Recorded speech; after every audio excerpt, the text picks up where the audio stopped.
আসসালামু আলাইকুম ভাই। একটা ভিডিও নিয়ে আইছি। কারণ আজকে আমরা মসজিদের ইমাম সাহেব নাই। আমাদের গ্রামের একটু চাচা আছে। চাচা নমাজও গিয়া সাইরা উবাইছুন। উবানির পরে মাঝে মাঝে ভিডিও খায়।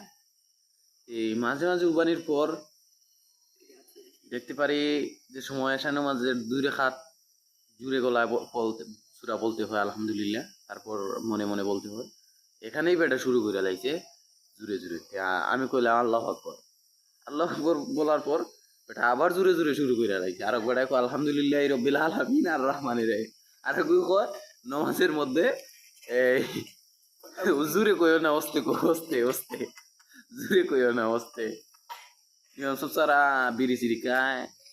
নমাজের মুড জায়গা অন্যবাদী জায়গা ব্যবসাবাদী জায়গা বাণিজ্যবাদী জায়গা নমাজ পড়তে আর আঙ্গে যায় না। এরকম ইমাম এই দরকার দরকার নাই এরকম দরকার। তারপর নমাজে ভুল হয়েছে এই সালাম ফিরে লিছে বেটায়। তারপর নমাজের মধ্যে ভুল হইলে তো সালাম ফিরে আর আবার ২টা সুজুদা দেওয়া লাগে, এরকম বেটায় কাজ করছে না। তারপর নমাজ শেষ হইলো, আমি বললাম নমাজে ভুল হয়েছে। বেটা বললো, আরেকজনে বললো না না ভুল হয়েছে কি রাইট হয়েছে এটা বেটায় বুঝবো। আমি বললাম আমরা তো আছি, কারণ আমরা তো ভুল দুইটা দেওয়া লাগবো। এখন না না চলবে চলবে, এটাই আমাদের।